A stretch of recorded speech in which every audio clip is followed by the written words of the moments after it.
देवेश ने आरोही से कहा, अब मैं पूरी बात बता ही देता हूँ, शायद तब तुम मेरी बातों का यकीन कर पाओगे। दरअसल आज सुबह जब भाई की नींद खुली तो शिवानी को अपने साइड में देखकर भाई खुद बहुत हैरान थे। वो तुरंत अपना फोन लेकर शिवानी से बिना कुछ बोले वहां से निकल गए। उनके सिर में बहुत दर्द हो रहा था, इसलिए वो खुद से ड्राइव नहीं कर पा रहे थे, तो उन्होंने कॉल करके मुझे अपनी लोकेशन पर बुला लिया। शायद तुमने ध्यान नहीं दिया, लेकिन भाई जिस गाड़ी से अभी आए थे उसकी ड्राइविंग सीट पर मैं ही था। रास्ते में उन्होंने मुझे सारी बातें बताई। उन्होंने कहा कि इससे पहले कि देवेश अपनी बात पूरी करता, आरोही ने उसे बीच में टोकते हुए कहा, बंद करो अपनी बकवास। अगर विक्रम को गाड़ी खुद से ड्राइव करने में दिक्कत होती तो वो चरण या स्वर्णा को कॉल करते, उन्हें तुम्हें कॉल करने की क्या जरूरत थी। उसकी बात सुनने के बाद देवेश ने कहा, स्वर्णा इस वक्त शहर में नहीं है और चरण को भाई ने तुम्हारी देखभाल के लिए लगाया हुआ था, इसलिए उन्होंने मुझे कॉल किया। फिलहाल भले ही हम दोनों भाइयों के रिश्तों में थोड़ी कड़वाहट आ गई है, लेकिन हम दोनों पहले भी एक दूसरे से अपनी सारी बातें शेयर किया करते थे, इसलिए तुम हमारी बॉन्डिंग को आज के हालात के बेसिस पे जज नहीं कर सकती हो। तुम मेरी पूरी बात सुन लो, उसके बाद तुम्हें जो सोचना होगा वो तुम पर है। उसकी बात सुनने के बाद आरोही वहीं रुक गई और बोली, ठीक है, बोलो जो बोलना है। उसकी मंजूरी सुनने के बाद देवेश ने बोलना शुरू किया। कल शिवानी और विक्रम की एंगेजमेंट एनिवर्सरी थी। शिवानी ने अपनी बीमारी का बहाना करके विक्रम को अपने साथ घूमने जाने के लिए मजबूर कर दिया था। विक्रम भाई भी चाहते थे कि शिवानी जल्दी ठीक हो जाए ताकि वो तुम्हारे साथ ज्यादा से ज्यादा समय बिता पाए, इसलिए उसकी जिद मानने के अलावा उनके पास और कोई ऑप्शन नहीं था। हर बार एक ही बहाना सुनकर आरोही ऊब चुकी थी। देवेश ने अपनी बात आगे बढ़ाई। शिवानी अपनी बीमारी के बारे में बोलकर भाई से सारा काम करवा लेती है। मुझे तो शक है कि वो बीमार है भी या नहीं। जब भाई उसके साथ पार्टी के लिए गए तब उसने अपनी जिद पर उन्हें बहुत ज्यादा ड्रिंक करवा दी और फिर धीरे धीरे भाई ने अपना होश खो दिया। उसके बाद कल रात क्या हुआ उन्हें कुछ याद नहीं है। वो तो तुम्हारा दिल तोड़ने के बारे में कभी सोच भी नहीं सकते हैं। उसकी बात सुनने के बाद आरोही ने कहा, अच्छा तो विक्रम ने तुम्हें उनकी वकालत करने भेजा है।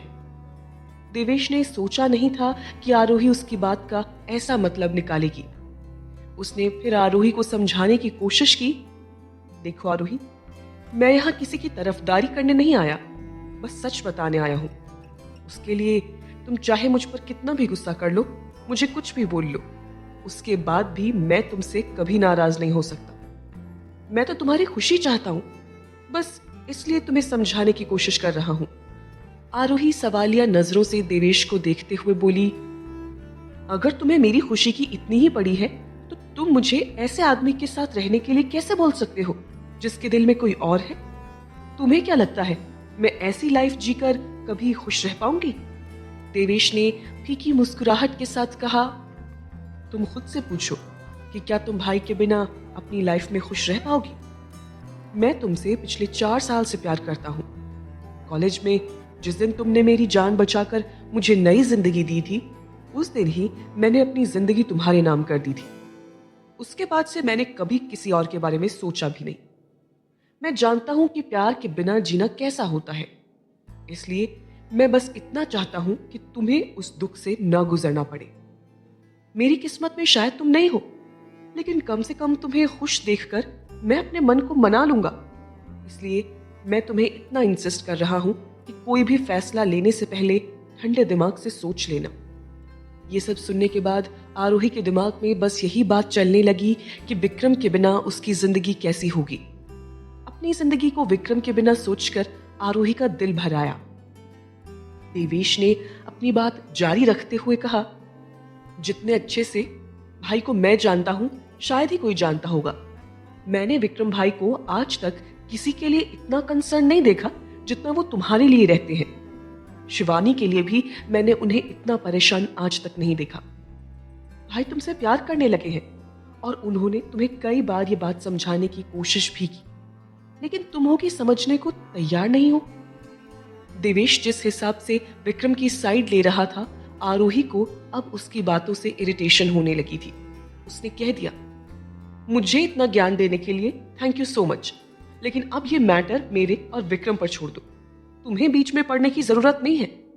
हम दोनों दोस्त नहीं हैं, लेकिन अगर तुम चाहते हो कि मैं तुम्हें अपना दुश्मन न मानूं तो प्लीज मुझे अकेला छोड़ दो। ये कहने के बाद खुद आरोही को भी एहसास हुआ कि उसने देवेश के साथ बहुत रूडली बात की थी। उसने अपने मन में कहा, वैसे तो मैंने देवेश को बहुत रूडली बोल दिया, शायद उसे बुरा भी लगा होगा, लेकिन ठीक है, अगर बुरा लगा भी तो उसकी उम्मीद मुझसे टूटेगी। वो जितना मुझसे नफरत करेगा, मुझसे दूर जाना उसके लिए उतना ही आसान होगा। अपने मन में बात करती हुई जब वो वापस जाने के लिए मुड़ी तो देवेश ने उसका हाथ पकड़कर खींचते हुए अपनी तरफ किया और बोला, अगर मेरी शादी तुमसे हुई होती और तुम ड्रिंक करने के बाद ऐसी कोई गलती करती तो मैं तुम्हें माफ कर देता, क्योंकि मैं तुमसे प्यार करता हूं। आरोही ने झटके से अपना हाथ छुड़ाया और बिना कुछ बोले वहां से निकल गई। देवेश ने आवाज देकर उसे रोकना चाहा, लेकिन इस बार वो नहीं रुकी। आरोही वहां से निकलकर सीधा एक बार में चली गई। जिस बार में आरोही गई थी वो इस शहर का सबसे फेमस बार था। आरोही के दिमाग में अभी भी शिवानी और विक्रम ही चल रहे थे। बार के अंदर जाने के बाद आरोही ने अपने मन में कहा, आज मैं भी ड्रिंक करके देखना चाहती हूँ, क्या वाकई में किसी इंसान को इतना नशा हो सकता है कि वो अपनी सुध-बुध खो दे। एक बार मैंने गलती से ड्रिंक कर ली थी, लेकिन आज मैं जानबूझकर ड्रिंक करूंगी। उसके बाद अगर मुझे सब याद रहा तो मैं समझ जाऊंगी कि विक्रम मुझसे झूठ बोल रहे हैं और उन्हें कुछ याद नहीं है। और अगर सच में ड्रिंक करने के बाद मुझे होश नहीं रहा तो कम से कम मैं थोड़ी देर के लिए अपने दिमाग से शिवानी और विक्रम के बेड सीन को निकाल पाऊंगी। मुझसे बात करती हुई आरोही काउंटर पर गई और बारटेंडर से बोली, मेरे लिए यहाँ की सबसे अच्छी वाइन लेकर आओ। बारटेंडर ऑर्डर लेकर वहां से चला गया। आरोही भले ही दुखी हो, पर दूसरी तरफ शिवानी बहुत खुश थी। रायजादा मेंशन से निकलकर शिवानी अपने घर चली गई, जहां वो और प्रियांश रहते थे। शिवानी सोफे पर बैठी विक्रम और खुद की फोटो अपने मोबाइल में देख रही थी। उसके चेहरे पर मुस्कुराहट थी। तभी प्रियांश वहां आ गया। प्रियांश शिवानी की तरफ देखता हुआ बोला, तुम्हें नहीं लगता कि तुम्हें मुझे थैंक्स बोलना चाहिए? मैंने डॉक्टर से तुम्हारे डिप्रेशन की फेक रिपोर्ट बनवाई, जिसकी वजह से तुम नाटक करके विक्रम के इतने करीब आ पाई। और कल रात तो तुम दोनों साथ थे। तुम्हारा आधा मकसद तो पूरा हो गया, लेकिन अपने वादे से मत मुकर जाना। तुम भूली तो नहीं हो ना कि मैं तुम्हारी मदद सिर्फ इसलिए कर रहा हूं ताकि तुम विक्रम के पूरे बिजनेस को मेरे नाम पर करने में मेरी मदद करोगी। उसकी बात सुनकर शिवानी ने अपना फोन बंद किया और उससे बोली, हाँ मुझे याद है, सच में तुमने मेरी बहुत मदद की, तभी तो कल रात मैं और विक्रम साथ हो पाए। ये सुनकर प्रियांश के चेहरे पर एक अजीब सी हंसी आ गई। उसने शिवानी से बोला, तुम दुनिया के सामने ये झूठ बोलना कि कल रात तुम्हारे और विक्रम के बीच कुछ हुआ था, लेकिन मेरे सामने ये ड्रामा करने की जरूरत नहीं है, क्योंकि मैं तो सच जानता हूं। मेरे सामने इस दिखावे की कोई जरूरत नहीं है। उसकी बात सुनकर शिवानी के होश उड़ गए। उसने अपनी कांपती आवाज में प्रियांश से पूछा, क्या मतलब है तुम्हारा? मैं क्यों कोई दिखावा करूंगी? ये बकवास की बातें दोबारा मत करना।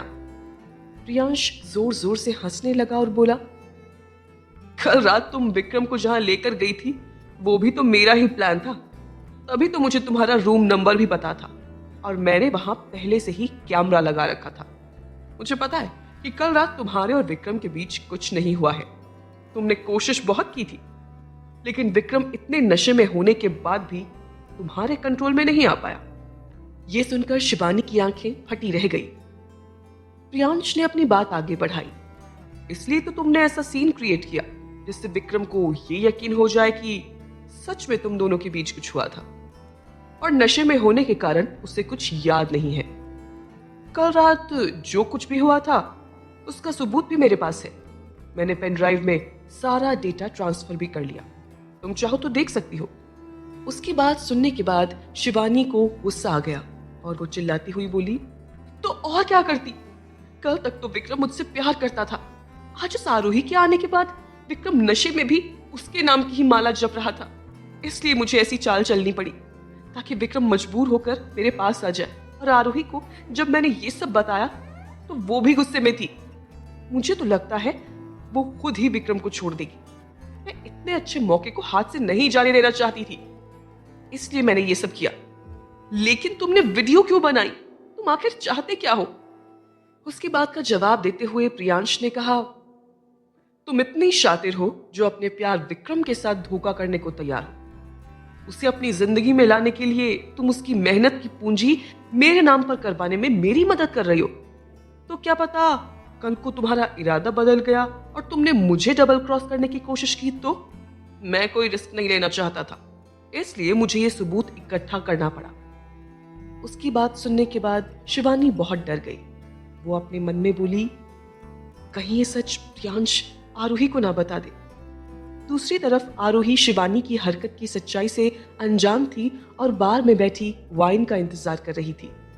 उसे पता नहीं था कि दूर टेबल पर बैठे विक्रम और देवेश उस पर नजर बनाए हुए थे। आरोही जब देवेश से अलग होने के बाद निकली तब देवेश ने आरोही का पीछा किया था। आरोही को बार में आते देखकर देवेश ने विक्रम को इन्फॉर्म कर दिया था, इसलिए वो भी वहां पहुंच चुका था। कुछ देर बाद बारटेंडर आरोही की टेबल पर वाइन लेकर आया। आरोही के टेबल पर वाइन देखकर विक्रम उसे पीने से रोकना चाहता था। आरोही वाइन का ग्लास अपने हाथ में उठा चुकी थी। विक्रम आरोही को रोकने के लिए उठा तो देवेश ने उसका हाथ पकड़कर रोका और कहा, भाई, आरोही इस वक्त बहुत गुस्से में है, उसे समझाने का कोई फायदा नहीं होगा। हम यहीं रुककर उस पर नजर रखते हैं। अगर उसे कोई हेल्प की जरूरत होगी तब हम उसके पास जाएंगे। ये सुनकर विक्रम बेमन से वापस अपनी जगह पर बैठ गया। आरोही वाइन का ग्लास अपने मुंह के पास लेकर गई, लेकिन तभी उसे याद आया कि वो प्रेग्नेंट है। उसने वाइन का ग्लास टेबल पर पटका और बोली, मैं तो इतनी मजबूर हूं कि अपना गम भुलाने के लिए वाइन तक नहीं पी सकती। जब तक मैं ये डिसाइड नहीं कर लेती कि मुझे ये बच्चा रखना है या नहीं, तब तक मैं इसकी जान के साथ कोई खिलवाड़ नहीं कर सकती। अब आरोही का वहां पर रुकने का कोई मतलब नहीं था, इसलिए उसने अपना पर्स उठाया और वहां से जाने के लिए उठकर खड़ी हो गई। तभी एक आदमी ने आकर उसका हाथ पकड़ लिया। कौन था वो आदमी? क्या प्रियांश आरोही को शिवानी और विक्रम के साथ बिताई हुई रात की सच्चाई बता देगा, या फिर शिवानी फिर कोई चाल चलकर आरोही को धोखे में रखेगी? क्या आरोही विक्रम से डिवोर्स लेगी? जानने के लिए सुनिए इस कहानी का अगला एपिसोड